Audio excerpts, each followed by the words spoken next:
30절의 말씀입니다.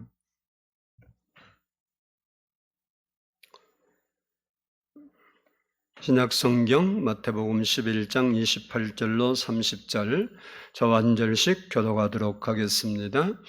수고하고 무거운 짐진 자들아 다 내게로 오라. 내가 너희를 쉬게 하리라.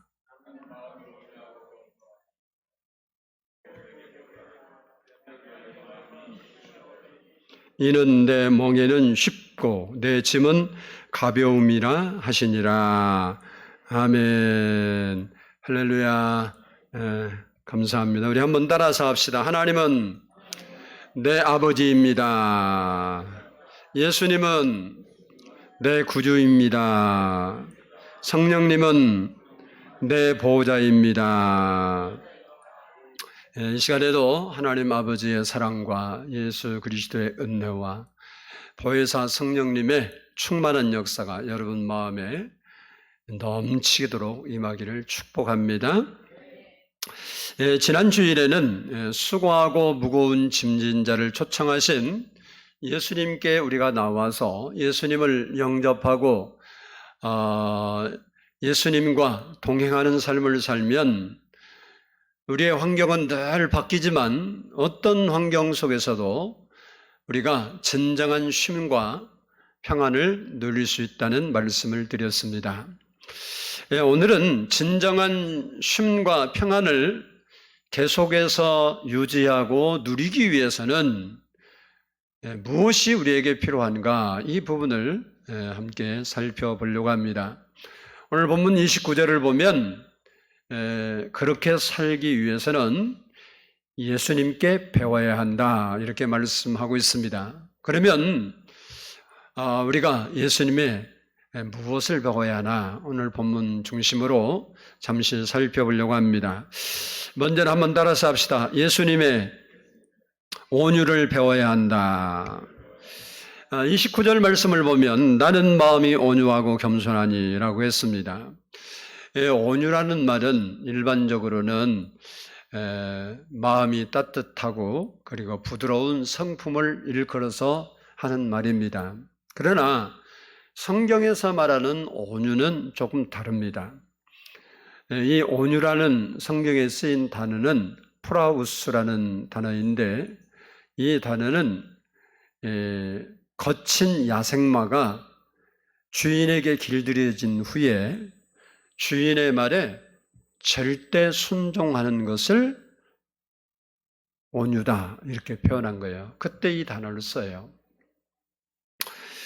다시 말하면 성경에서 말하는 온유는 우리가 하나님의 말씀으로 잘 길들여져서 하나님 말씀에 순종하는 삶을 사는 상태를 온유한 자다, 그렇게 말해요. 그러니까 결론적으로 짧게 이야기하면 온유가 뭐냐? 마음이 부드럽고 착하고 이런 게 온유가 아니고 하나님 말씀에 길들여져 갖고 하나님 말씀하면 아멘, 맞습니다, 옳습니다, 그대로 하겠습니다, 이렇게 순종하는 것을 프라우스, 온유하다, 그때 쓰는 단어예요. 예를 들어보면 아주 개들도, 사나운 개들 있잖아요. 짐승도 잡고 이런 맹견들도요, 주인이 훈련을 잘 시켜서 주인의 말에 절대 복종하는 걸 볼 수 있습니다.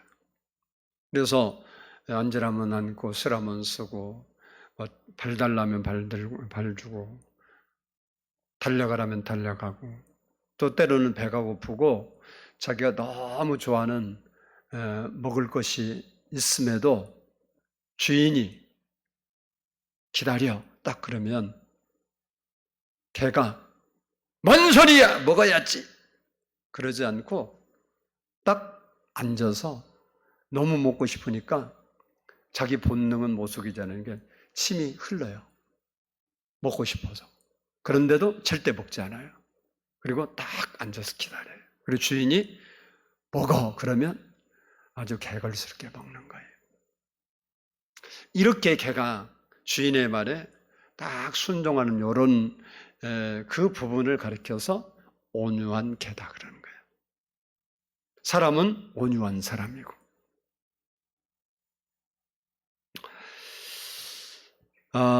그러니까 온유라는 말은 그냥 이루어지는 게 아니라 일정한 훈련을 통해서 주인의 말에 잘 순종하도록 길들여진 상태를 가리켜서 온유라 이렇게 표현하는 겁니다. 성경에 보면 이 지상에서 가장 온유한 사람으로 모세를 소개합니다. 민수기 12장 2절 말씀을 보면 이 사람 모세는 온유함이 지면의 모든 사람보다 더하더라 이렇게 말했어요. 이 말을 쓰는 배경이 뭐냐면 미리암과 아론, 그러니까 누나와 형인데 이 두 사람이 모세를 비방한 사건이 있었는데 그 사건에 쓰인 단어예요. 어느 날 모세가 구스 여인과 결혼을 했습니다.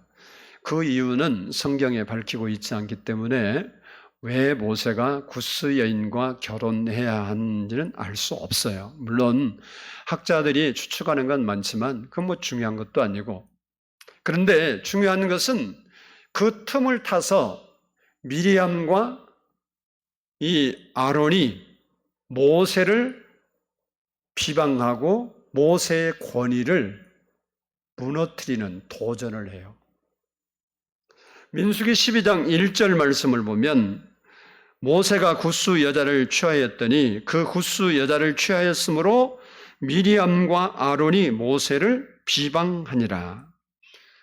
너 잘못했어 그리고 비방을 했는데 그걸로 끝난 게 아니에요. 2절을 보면 그들이 이르되 여호와께서 모세와만 말씀하셨느냐 우리와도 말씀하지 아니하셨느냐 하며 여호와께서 이 말을 들으셨더라. 그러니까 뭐 너만 응답받냐 나도 응답받고, 너만 음성 들었냐 나도 음성 들었다, 너만 하나님과 교제하냐 나도 교제한다 이러고 모세에게 대들고 비방했다 그런 이야기입니다. 이렇게 미리암과 아론이 구스 여인과 결혼한 모세를 비방하고 그 권위에 도전했음에도 불구하고 모세는 그 일에 대해서 변명하거나 대항하지 아니하고 하나님 내 마음 아시지 하고 참았어요. 뭐라고요? 하나님이 내 마음을 아시지. 그러니까 그가 뭐 여자가 그리워서 구스 여인과 결혼한 것 같지는 않아요. 왜? 구스 여인은 이방 여인이거든요. 그래서 비방받은 건데 뭐 이스라엘 중에도 처녀들이 얼마나 많아 있었겠어요. 뭐 결혼하려면 그럴 수도 있는데 그 이유는 뭐 여러 가지 잡족들이 이제 학자들은 너무 속을 새겨서 하니까 구스 여인과 결혼을 하면 그게 잡족에 속하잖아요. 그러니까 좀 친밀감을 가질 수 있지 않을까 그래서 했다. 뭐 학문적으로는 여러 가지 있는데 그건 뭐 중요한 얘기는 아니지만 하여간 이 일로 인해서 자기가 막 변명하고 그이가 아니라 내가 하고 싶어서 했어, 이 할 만한 이유가 있어서 했지, 그리고 막 따지고 대들고 그렇다고 그렇게 하면 되냐고 막 이러지 않았고 하나님이 내 마음 아시지 하나님이 내 마음 아시리 그리고 딱 참았어요. 그것을 온유하다 그렇게 표현한 거예요. 모세가 이렇게 온유함으로 참으니까요 재밌는 일이 뭐냐면 하나님께서 모세의 마음을 아시고 모세를 대신해서 일을 해요. 우리가 이 신앙생활하면서 알아야 할 게 있어요. 내가 어떤 일을 막 이럴 수가 없어 그래갖고 막 자기가 뭘 하려고 하면 하나님이 잠잠하시는 거예요. 근데 내가 하나님을 온유함으로 의지하고 말씀을 딱 순종하고 살아요. 원수 막 죽이고 싶은데 그쪽으로 안 가고 원수를 사랑하랬지 하나님 저를 불쌍히 여기시고 내게 원수를 사랑하는 마음을 주시고 이렇게 하나님 말씀에 순종하기 위해서 내가 기도하고 그 말씀을 따라서 살고 있으면 하나님이 나타나서 일하시는 거예요. 그러니까 여러분요, 하나님이 여러분을 위해서 일나게 하시려고 하면 어떻게 해야 하냐? 하나님을 의지하고, 온유가 뭐라고 그랬어요? 하나님 말씀에 순종하는 게 온유야. 하나님 말씀대로 길들여진 거, 내 생각을 내려놓고 하나님 말씀을 딱 붙잡은 것을 온유라 그러는데, 그 온유한 삶을 살면 누가 일하신다고요? 하나님이 일하신다.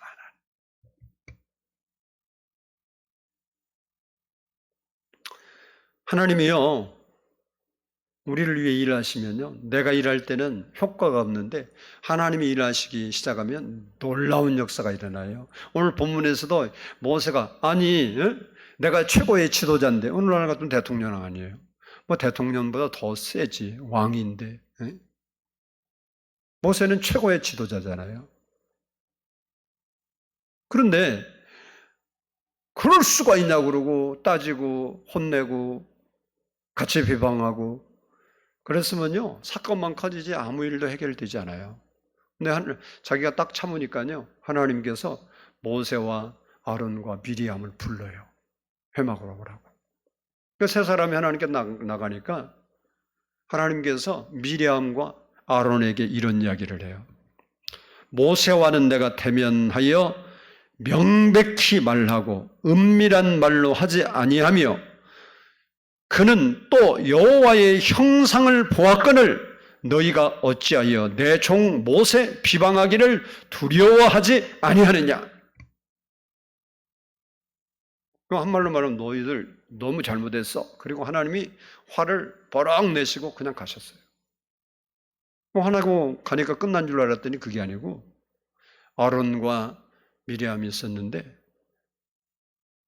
미리암이 그 순간 나병이 이렇게 도단한 게 아니고 온몸에 퍼져서 눈과 같이 됐다 그랬어요. 죽게 된 거예요.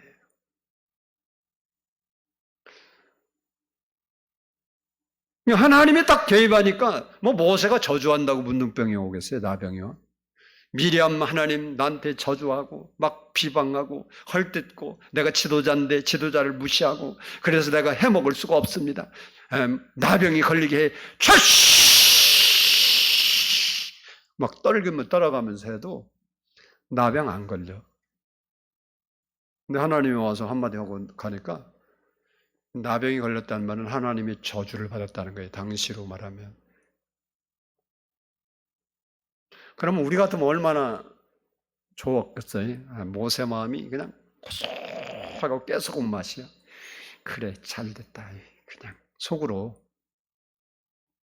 그럴 것 같은데 온유한 모세는 그렇게 하지 않았어요.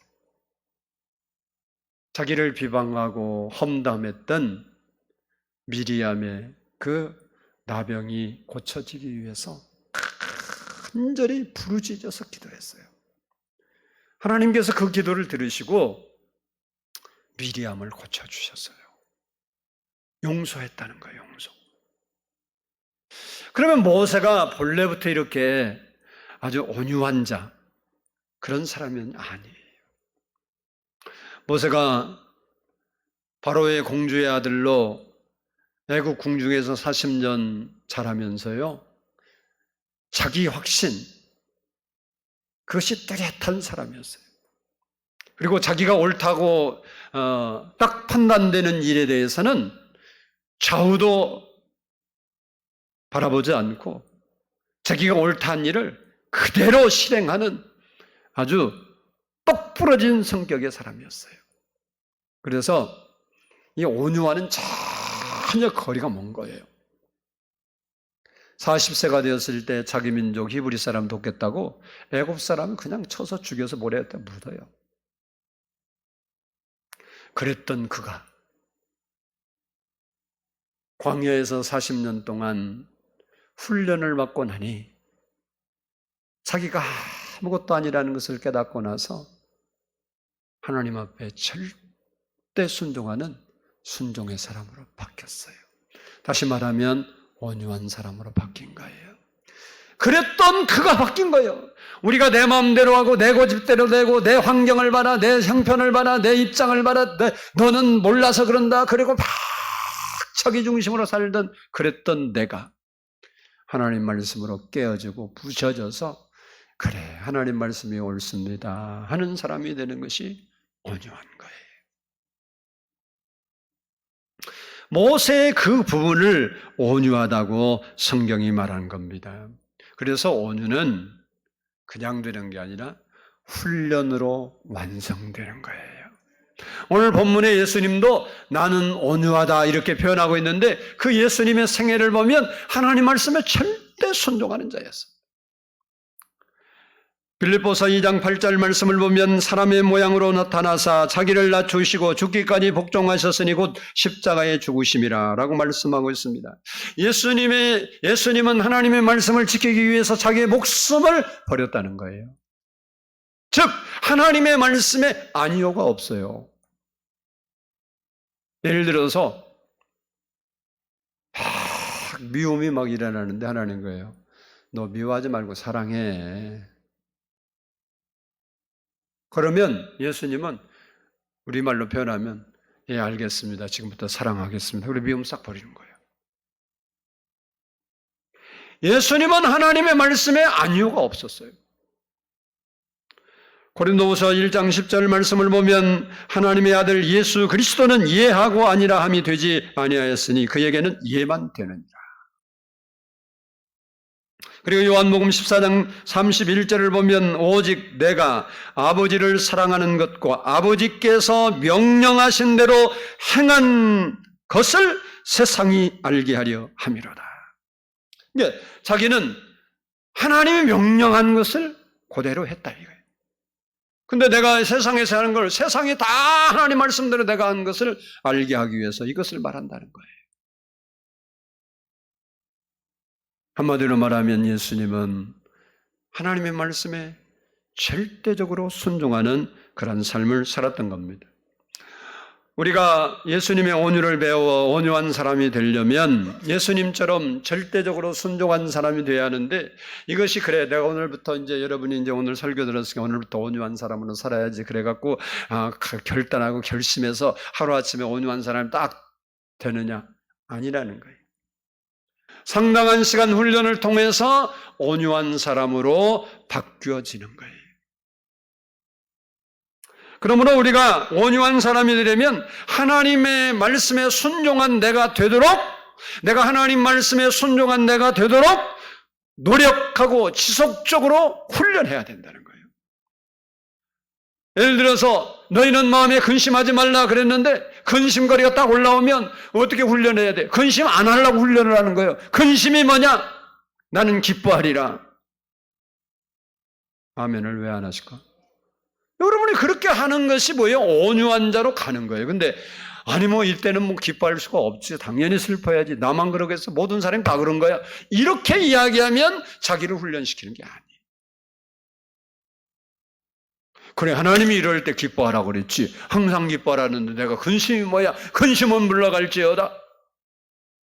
하나님 때문에 나는 기쁩니다. 그리고 내가 기쁨으로 살려고 막 노력하고 훈련하고 근심이 일어나면 빨리 잃어버리고 다시 기뻐한 쪽으로 생각을 돌리고 그게 뭐예요? 훈련이요. 그래서 우리가 훈련이 딱 되고 나면 그런 것이요. 이때는 내가 기뻐하는 거지. 기쁩니다. 그리고 원망할 일이 딱 일어나면 하나님 그래도 감사합니다. 이렇게 고백을 하게 되는 거예요.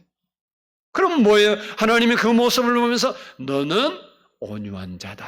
그런 거예요. 그리고 온유한 사람이 되어야 우리가 오늘 본문 말씀처럼 우리가 진정한 쉼과 평안을 얻을 수가 있어요.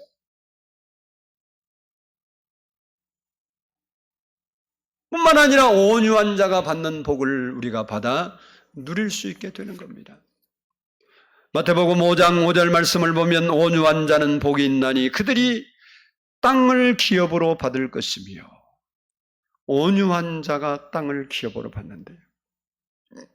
그리고 시편 37편 11절에서는 온유한 자들은 땅을 차지하며 풍성한 화평으로 즐거워하리로다. 땅을 차지할 뿐만 아니라 풍성한 화평. 이제 쉽게 말하면 풍성한 넘치는 거잖아요. 기뻐도 좀 좋았어. 이게 아닌 거예요. 박장대소하고 웃을 수 있을 만큼 깊은 것이 풍성한 거예요. 그렇게 하나님께서 우리에게 온유한 자에게 주신다는 겁니다. 실제로 성경을 보면 이 말씀대로 온유한 사람이 되어서 말이 안 되는데 뭐라고? 말이 된다 안 된다? 말이 안 되는 거예요. 인간의 모습으로 볼 때 말이 안 되는 거예요. 근데 온유한 사람이 뭐예요? 하나님 말씀대로 길들여서 하나님의 약속을 믿고 하나님 말씀에 순종한 자가 온유한 자라 그랬잖아요. 그래서 그렇게 한 갈렙과 여호수아는 약속된 땅, 아무도 못 들어간다는 그 땅을 들어갔어요. 땅을 차지하리라. 땅을 진짜로 차지했어. 그런데 불순종했던 10명과 그와 동참했던 백성들은 약속한 가나안 땅을 들어가지 못했습니다. 하나님 말씀에 온유한 사람이 되어서 성이 크면 무엇이냐? 군사가 강하면 무엇이냐? 하나님은 더 강한데, 하나님이 우리와 함께한데, 저들은 우리의 밥이다. 들어가면 우리가 이길 수 있다. 이런 하나님의 말씀을 따라서 온유한 자가 되어서 그쪽으로 정신이 딱, 생각이 딱 간 사람은 차지하게 되었고, 가서 보니까 아니네, 이거 헛고생해서 지금까지 생고생했네. 저거 가면 죽게 생겼네. 하나님 뜻과 하나님 말씀과 전혀 반대로 생각해 가버린 그들은 그들의 생각과 말대로 못 들어가고 죽었대요. 이처럼 우리가 온유한 자가 되어서 살아야 할 이유는 이 땅에서도 쉼과 평안을 누릴 뿐만 아니라 하나님의 복을 받지만 진짜 중요한 것은 약속된 하나님의 나라를 기업으로 받기 위해서 그런 거예요. 여러분, 세상에서 뭐 예수 믿고 복 받았다, 뭐 건강해졌다, 뭐 했다, 이거 별거 아니에요. 천국 못 가면 다 꽝이에요. 이 세상에 내가 좀 힘들고 어렵더라도 우리가 천국 가면 다 보상받을 수 있어요. 그래서 너희는 마음에 염려하지 말라. 하나님 믿으니 나를 믿으라. 마음에 근심도 말고 걱정도 말고. 왜? 아버지 집에는 너희 있을 곳이 있다는 거예요. 온유한 자가 땅을 차지한대요. 땅이 그 옛날 땅, 지금은 돈이요. 여러분이 하나님 말씀에 순종하고 하나님 말씀대로 기업도 하고 하나님 말씀대로 삶도 살고 내 인간의 이 이상한 머리 쓰지 말고 하나님 앞에 진실하게 해봐요. 하나님 반드시 주신다고 약속했기 때문에 주는 거예요. 내가 주세요 그래 주는 게 아니에요. 우리는 뭐 내가 기도하면 다 들어준다 그러는데 여러분이 기도한다고 다 들어주었습니까? 지금까지? 안 들어줘요. 그의 뜻대로 구하면 그가 들으심을 우리가 안다고 요한일서 5장에 말하고 있어요. 다시 말하면 하나님이 주실 의도가 있어야 주시는 거예요. 근데 이렇게 온유한 삶을 살면 하나님이 뭐 우리가 달라고 한 게 아니고 하나님 뭐 주신대. 땅을 차지하리로다. 우리의 마음과 쉼을 우리가 얻고 평안한 삶을 살기 위해서도 온유한 자가 돼요. 그래서 너희가 수고하고 무거운 짐 그거 벗어버리고 내게 와서 온유를 배우라는 거예요. 그러면 내가 쉼을 얻게 된다는 거예요. 둘째는 따라서 합시다. 예수님의 겸손을 배워야 한다. 본문 29절을 보면 나는 마음이 온유하고 겸손하니 그랬습니다. 이 겸손이라는 말은 일반적으로는 어떤 말이에요? 남을 존중하고 자기를 낮추는 태도를 겸손이라고 그래요. 근데 성경이 말하는 겸손은 그렇게 저 사람은 겸손해. 세상 사람이 말하는 그 소리 들어서 겸손이 아니에요. 성경이 말하는 겸손은 하나님 말씀 밑에 나를 놓는 거예요. 어디다 놓는다고? 내 생각이 하나님 말씀 위로 올라가지 않고 내 생각이 하나님 말씀 밑으로 내려오는 것을 겸손이라 그래요. 다시 말하면 내 주장을 내려놓고 하나님의 뜻에 순종하는 태도를 겸손이라 그런 거예요. 세상에서 겸손은요, 사람 앞에 굽실거리죠. 그러니까 겸손한 게 겸손한 게 아니에요. 왜? 자기보다 높은 사람한테는 다 굽실거려. 너는 하나 할 거 없어. 근데 자기보다 못한 사람 뭐예요? 다 우쭐거려. 맞아 안 맞아? 그러니까 그 사람은 겸손해. 그러니까 높은 사람과 저 사람이 굽실하고 뭐 인사도 90도로 하고 막 말도 부드럽게 하고 그러니까 저 사람 참 겸손해. 누가 그랬다고 봐. 거기서 그래요. 자기가 대장 노릇한데 가봐봐. 그런가? 절대 안 그래 사람은. 이건 겸손이 아니요. 성경이 말하는 겸손은 그게 아니고 내 생각이 하나님 말씀 위로 올라가지 않는 거예요. 염려하지 말라. 그런데 염려해. 그러면 내 생각이 올라갔어, 안 올라갔어? 몰라? 하나님은 그래요. 하나님이 그런 거예요. 마음에 근심하지 말라. 근데 내가 근심을 해. 그럼 하나님 말씀 위로 내 생각이 올라간 거야, 안 올라간 거예요? 올라갔잖아. 그건 예수님이 겸손한 게 아니에요. 교만한 자예요. 그러니까 교만한 자는 어떻게 성경이 말해? 교만한 자는 하나님이 물리치신대. 겸손한 자가 되어야 하나님이 은혜를 주시는 거예요. 그래서 우리가 왜 겸손하게 살아야 하냐? 우리의 능력으로 세상을 살 수 있는 능력이 없는데 하나님의 도우심을 받아 살아야 하는데 하나님의 도우심을 받아 살려면 어떻게 해야 하냐? 겸손한 자가 되어야 되는 거예요. 그러니까 겸손한 자에게 하나님이 은혜를 주신다. 그래서 야고보서 4장 6절을 보면 하나님이 교만한 자를 물리치시고 겸손한 자에게 은혜를 주신다라고 말했습니다. 성경 누가복음 18장을 보면 교만한 바리새인의 기도와 겸손한 자기를 낮춘 세리의 기도가 나와요. 바리새인은 틀린 기도를 하지는 않았어요. 세리보다 옳게 살았다, 의롭다 그렇게 주장해요. 그것도 맞아요. 그리고 하나님을 잘 섬겼어요. 근처에 11조도 하고 하루에 3번씩 예배도 드리고 그리고 일주일에 2번씩 금식도 하고 나름대로 최선을 다해서 하나님을 섬겼어요. 그 말을 올리서 기도로 올렸어. 그러면서 뭘 하냐? 자기를 높이는 기도를 하나님께 저 세리와 같지 않고 그러면서 비교하면서 자기를 높이는 기도를 했어요. 근데 세리는 원래 죄인이에요. 그러니까 우리가 차라리 적당한 세상 사람이 많은 의 갖고 자랑하는 사람은 죄 짓는 게 나아. 아이고 난 나쁜 놈이야. 그거 알아버리면 뭐 자랑할 것도 없잖아.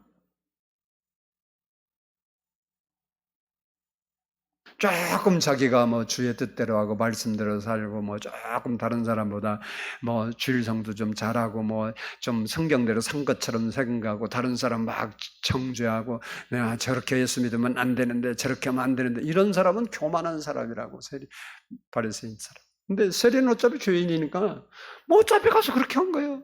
나는 죄인입니다. 나 불쌍히 여겨주세요 하나님. 그랬더니 두 사람의 기도에 대해서 하나님이 뭐라고 말씀하고 있느냐 이렇게 말해요. 내가 너희에게 이르노니 이에 저 바리새인이 아니고 이 사람이 세리가 의롭다 하심을 받고 그의 집으로 내려갔느니라. 무릇 자기를 높이는 자는 낮아지고 자기를 낮추는 자는 높아지리라.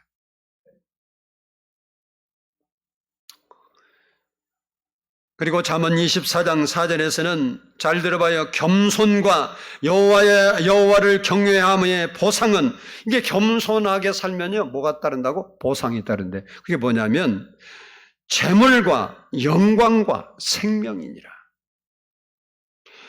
이게 우리가 갖고 싶은 게 뭐예요? 돈. 우리가 갖고 뭐라고 그래야 돼? 다른 사람 인정받는 거, 영광. 그리고 생명. 장수하기를 바라고. 또 영원한 생명도 얻기를 원하고 생명. 근데 우리가 겸손하면 이걸 다 준대. 이삭이요 살던 땅에 비가 안 와서 가뭄으로 흉년이 들었어요. 더 이상 거기서 살면 너무 힘들 것 같으니까 야 여기 살면 안 되겠다. 흉년이 좀 요즘같이 코로나처럼 해소될 때까지 내가 다른 데 가서 살다 와야겠다. 어디로 갈까? 그래 물이 넉넉한 가뭄에도 걱정할 필요 없는 애굽에 내려가서 잠시 흉년을 면하고 돌아와야겠다. 이런 생각을 했어요. 그리고 이삭짐 싸갖고 이제 애굽으로 내려가는 거예요. 이삭이. 그래서 이제 그랄쯤 내려온 거예요. 그랄쯤. 살던 데서 이제 그랄을 거쳐서 이제 남방으로 이렇게 가는 거예요. 그래갖고 이제 그랄을 거쳐서 이제 애굽으로 가는 건데, 그랄쯤 왔는데 하나님이 딱 나타나서 이러는 거예요. 이삭아, 너 어디 갈라 그러니? 그래. 지금 흉년이라 못 살게 생겨서 물이 넉넉한 저 애굽으로 가려고 지금 가고 있어요. 그러니까 너 애굽으로 가지 말고 지금 여기 그랄에 머물러 있어. 그러면 내가 너에게 복을 줄게. 그러는 거예요. 근데 문제는 하나님이 머물라고 온 그 땅은 자기가 살던 땅보다 비도 적고 환경도 열악해. 그 옛날보다 못해. 애굽에 비하면 비교 자체가 안 되는 거예요. 형편이 없는 땅이에요. 그러니까 인간적인 생각으로는 복을 주려면 하나님이 애굽으로 내려가서 물 바른 데서 농사져서 막 농사도 잘 되게 해갖고 복을 주야시 하는데 그게 아니고 더 열악한 환경에 머물라는 거예요. 이해가 할 수가 없는 거예요. 그리고 하나님의 이왕 복 줄 거면 그 흉년 들었는데 내려가지 말고 고생도 안 하고 거기에서 그때 말씀해갖고 좀 복 주시면 안 되나? 우리는 또 이런 생각을 하는데, 아니, 거기보다 더 나쁜 환경에 있는데 너 여기 있어. 그럼 내가 복 줄게. 그러는데 이게 되냐고. 지금 내일 모레면 문 닫게 생겼는데 그거 포기하지 말고 계속 붙잡고 있으면 그게 믿어지냐고. 다 묻어나가고 끝나게 생겼는데. 근데 겸손한 이삭은요, 자기가 계획했던 거 내려놨어. 그리고 하나님 말씀한 그 말씀을 딱 붙잡고 그 그랄에다가 텐트를 치고 살 환경을 만들었어요. 그런데 이렇게 겸손함으로 하나님의 뜻에 순종한 겸손한 이삭에게 온 보응이 뭐냐, 보상이 뭐냐? 농사에 100배를 주시고 여호와께서 복을 주셔서 마침내 거부가 되었더라. 그러니까 가난해 갖고 그거 면하려고 애굽까지 내려가려고 그랬는데 말도 안 되는 환경에서 하나님 복을 주셨어요. 그러니까 여러분, 코로나가 엄청 어렵죠? 힘들죠? 그러나 여러분이 제대로 깨닫고 나면 이 코로나 때 하나님 복 주시는 거예요. 근데 왜 복이 안 오냐? 하나님은 어떻게 복 줄까? 이 생각하니까 안 되는 거야. 무리 생각으로 되는 거야. 이삭이 100배를 받을 1000배를 그걸 어떻게 알아? 그거 이삭이 하는 게 아니에요. 그래 하나님이 하시면 하시는 거지. 이삭은 그 생각에 하나님의 말씀의 뜻에 자기의 생각을 내려놓고 그 말씀에 순종했더니 하나님께서 그렇게 하신 거예요. 창세기 26장 10절, 12절, 13절을 보면 이삭이 그 땅에 농사하여 그의 100배나 얻었고 여호와께서 복을 주심으로 그 사람이 창대하고 왕성하여 마침내 거부가 되었더라. 창대하고 왕성하여 마침내 엄청 받아버렸네. 그렇습니다. 우리가 예수님의 겸손을 배워 겸손한 사람이 되면 성경대로 하나님의 은혜를 우리가 잊게 되고, 하나님의 은혜를 잊게 되면 우리의 마음의 쉼과 평안뿐만 아니라 재물의 복도 받는 거예요. 우리가 어떻게 해야 돼? 겸손해야 되는 거예요. 그걸 배우래. 마지막으로 따라서 합시다. 예수님의 멍에를 매야 한다. 본문 29절을 보면 나의 멍에를 메고 내게 배우라. 그리고 30절에 보면 내 멍에는 쉽다. 그러니까요, 예수님이 짐지고 멍에 메고 배우라는 거예요. 그러니까 우리는요, 짐을 완전히 벗을 수는 없어요. 어떤 짐인가 져야 돼. 예수님께 오면 우리의 모든 짐을 다 해방시켜 준다고 하는 건 맞는데, 해방시켜 준 게 아니라 그 내가 가지고 있는 무거운 짐은 예수님께 던지고 예수님이 주신 가벼운 짐을 그 멍에를 메는 거예요. 요즘은 트랙터가 다 일하죠. 옛날에는 소가 이렇게 밭이나 돈을 기경했잖아요. 그러면 소가 달구지를 긁고 또 전기질을 하고 그러려면 힘을 써야잖아요. 힘쓰게 하려고 소의 이 목에다가 구부러진 막대기를 딱 메어놔요. 그 구부러진 막대기를 멍에라 그럽니다. 그런데 밭이 막 돌짝밭이고 또 오래 밭을 갈아야 그러면 소 한 마리가 힘들어요. 그래서 결의소라고 있어갖고 과거에는 두 마리가 같은 멍에를 메고 땅을 기경을 하기도 했어요. 근데 오늘 본문의 멍에는 바로 결의소가 메는 멍에를 말해요. 그러니까 다시 말하면 예수님 멍에 따로 내 멍에 따로가 아니라 예수님과 내가 함께 메는 멍에라는 거예요. 소 두 마리가 결의소라고 그랬잖아요. 소 두 마리가 이렇게 결의소로 밭을 갈면요, 두 마리 다 유능한 소가 가는 게 아니고 대부분 일에 익숙한 소가 하나가 있어요. 그 소를 안소라고 불러요. 그리고 이제 일을 막 배우면서 함께 가는 소가 있어요. 이 소를 마라소라 그래요. 이게 마라소는 안소 이렇게 같이 매서 같이 가잖아요. 그러면 그 일에 익숙한 소가 움직이는 것을 따라하면서 배우는 거예요. 이처럼 우리가 예수님의 삶을 따라가면서 배워야 된다는 거예요. 그러면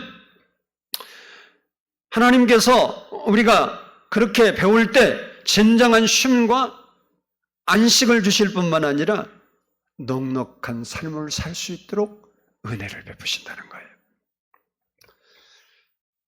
다시 말하면 내 마음대로 하던 멍에, 내 생각대로 하던 멍에를 벗어버리고 예수님의 멍에를 메고 살면 예수님께서 내가 메고 있었던 인생의 무거운 짐은 다 가져가시고 예수님이 주시는 가벼운 멍에를 메고 기뻐하며 감사하며 살 수 있도록 은혜를 베푸신다, 그 말이에요.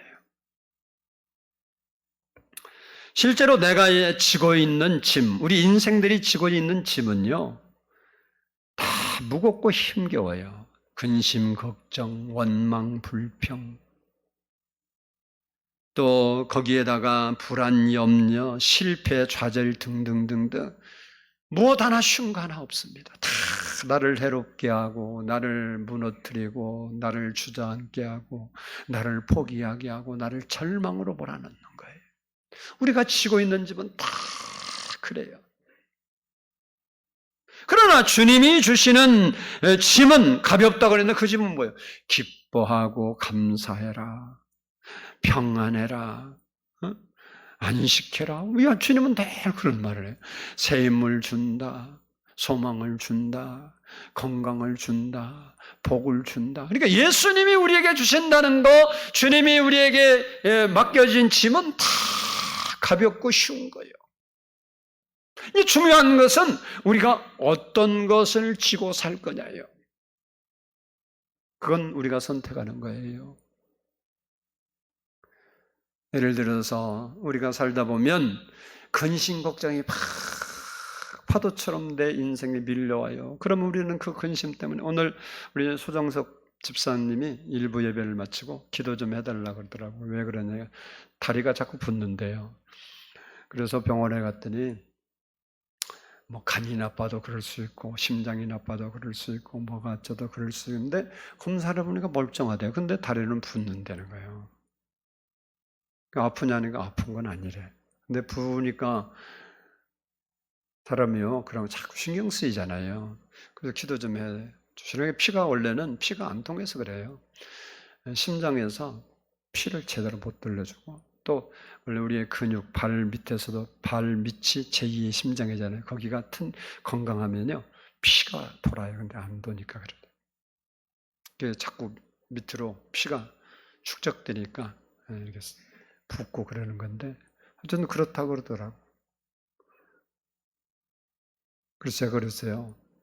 집사님, 거기만 생각하지 말고 잊어버리고 사세요. 그랬더니 김정수 권사님 옆에 앉았다가 맨날 다리만 보고 이야기를 하는데, 이게 사람이 그게 정상인 거예요. 내게 근심 걱정이 밀려오면 있잖아요, 내가 그거 안 생각하려고 그래도 24시간 생각나네. 그건 묵상하지 말라도 묵상을 너무 잘해. 주야로 묵상한 건 뭘 묵상해야 복이 있나 그래. 근심 걱정 묵상해서 복이 있다는 성경 구절이 있으면 찾아와봐.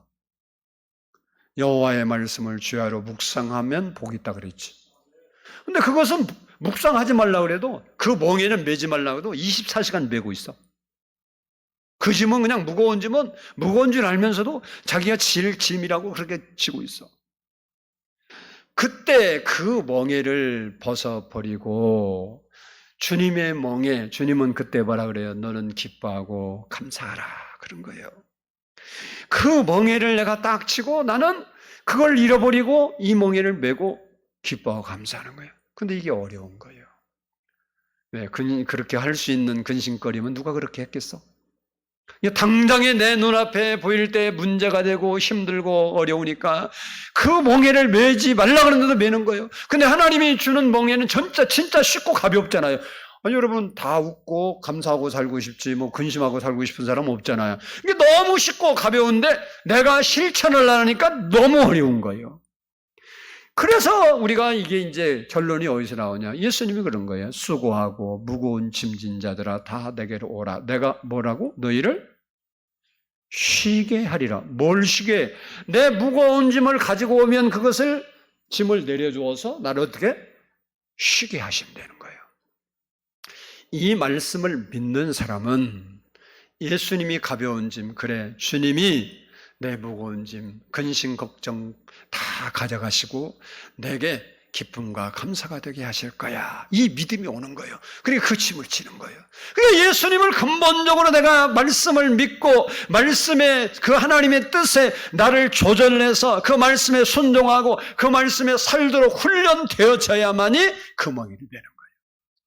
그러니까 근심 걱정의 태산 같아도 하나님 말씀을 듣고 하나님 말씀대로 기뻐하고 감사한 사람은 그 무거운 짐은 누가 가져가신다고? 하나님이 가져가셔. 그리고 내가 그랬어요. 아까 집사님이 기도하신다고 그러더라고. 본인이 이제 고쳐달라고. 그래서 집사님 어떻게 기도하니? 그렇게 기도하지 마. 이렇게 하세요. 하나님 고쳐주셔서 감사합니다. 그리고 잊어버리고 사세요. 맨날 거기 바라보지 말고. 그러니까 왜 자기가 그걸 묵상해요? 그걸 바라보니까. 며칠 그냥 하나님 고쳐주셔서 감사합니다. 하나님 고맙습니다. 그리고 며칠 잊어버리고 살다 보면요. 쏙 빠져 있어요. 내가 그랬어요. 믿고 진짜 그러면 속 빠져 있는 거예요. 내가 빼는 게 아니고 하나님 빼시잖아. 하나님 믿어서 무거운 짐 가지고 오라고 그래서 내가 가지고 왔으면, 맡겼으면 내가, 봐봐. 이게 무거운 근심, 걱정, 무거운 짐이요. 그러면 내가 주님께 갖고 왔어. 주님, 이 짐 무거워서 내가 못 져요. 주님이 이거 지시고 나한테 가벼운 짐 주세요. 그럼 오냐? 알았다. 그래. 그럼 그거 내놔. 그럼 내가 내놨어. 그럼 나한테 있어? 없어? 없어. 그러면 나는 그걸 생각하면 안 되는 거예요. 근데 나는 여전히 뭐예요? 기도 끝나고 아멘 그러고 생각하잖아요. 어떻게 하지? 그리고 내가 맡긴 거예요? 안 맡긴 거예요? 너희 짐을 여호와께 맡기라 그랬는데 한 번도 우리가 맡긴 적이 없어. 그리고 하나님은 안 들어줬다고, 내 기도 안 들어줬다고 그렇게 서운해. 그러면 하나님 뭐라고 그러는? 네가 한 번이라도 나한테 맡겨본 일이 있냐? 네가 진짜로 나한테 한번 맡겨본 일이 있냐? 근데 우리는 맡기면 죽을 것 같은데 어떻게 맡겨? 그러니까 여러분요, 하나님이 나를 위해서 일 안 하신 게 아니라 여러분이 하나님이 여러분을 일을 하지 못하도록 막고 있는 거예요. 막고.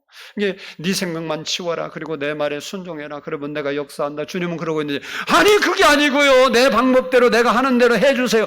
나도 그렇게는 못한다. 그리고 여러분은 평생 실험하다 끝나는 거예요. 인생.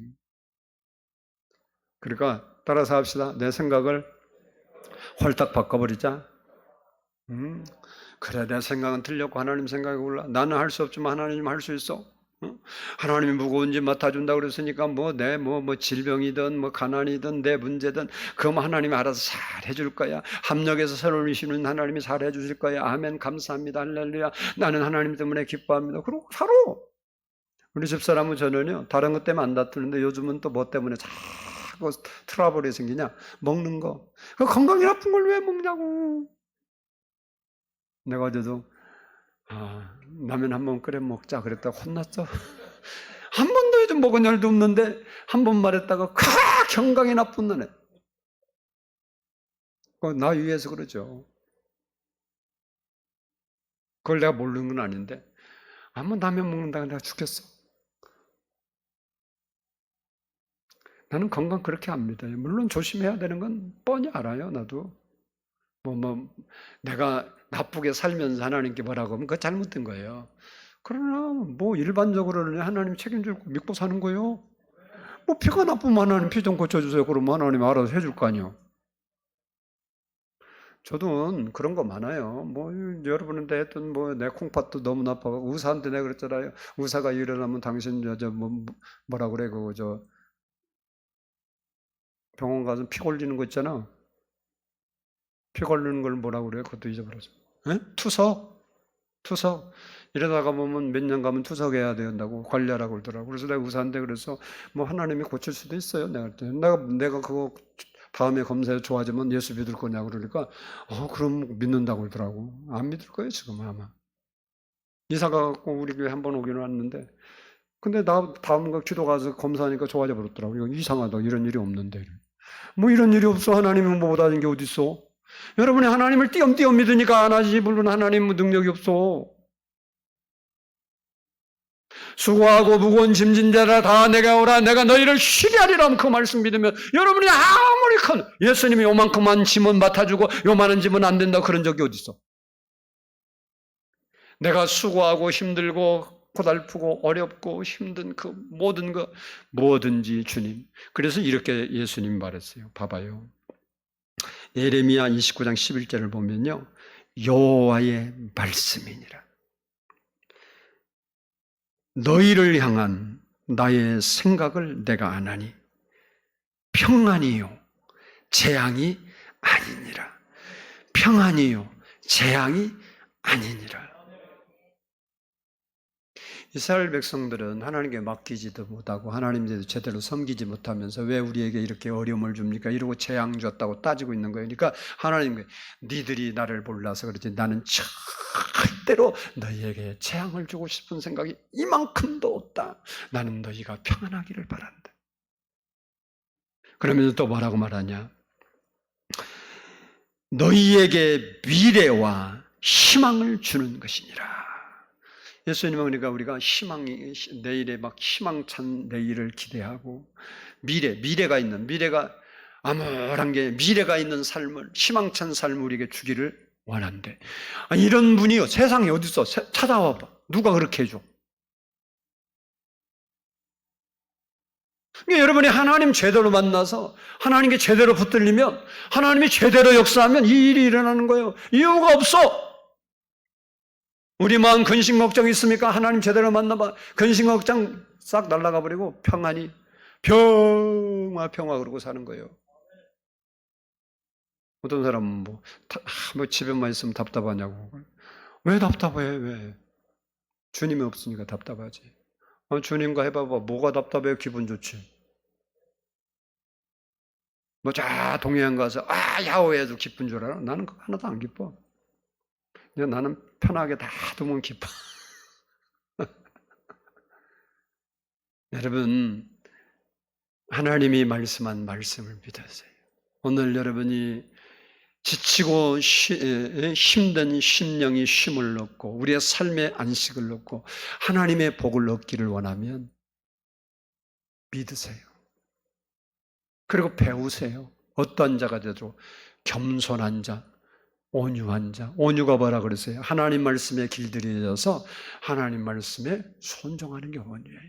겸손이 뭐예요? 내 생각이 하나님 말씀 위로 올라가지 않고 하나님 말씀 밑에. 그러니까 내 생각하고 하나님 생각하고 딱 충돌해. 살다 보면 너무 많죠. 하나님은 뭐라 그러죠? 범사에 모든 일에 감사하라는데 원망할 일이 너무 많죠. 그러면 여러분이 이게 두 생각이 딱 충돌해서 그러면 겸손하려면 어떻게? 내가 원망하는 생각을 버리고 내가 감사하면 어디로 내려가는 거예요? 하나님 말씀하러 내가 내려오는 거예요. 그러면 겸손한 자가 돼요. 근데 이럴 때 누가 감사할 수가 있어? 그리고 내가 그 생각을 딱 하면 지금 어디로 올라가? 하나님 자리로 딱 올라가는 거예요. 너는 내 위에다 상투 틀라고 그러냐 그러는 거예요. 하나님은 그 사람들 복죽해서 자기 생각 그래놓고 하나님 미치고 활짝 뛰겠어요. 원망한 이 사건 좀 해결해 주세요. 그러니까 그럼 네가 내 말에 순종을 해. 그럼 내가 해주지. 근데 그건 할 생각이 없어 나는. 그리고 하나님 죽겠어요. 이게 그러면 죽어라 그러는 거예요. 이게 기도하다 죽는 사람도 있잖아. 왜? 생각을 바꿔야지.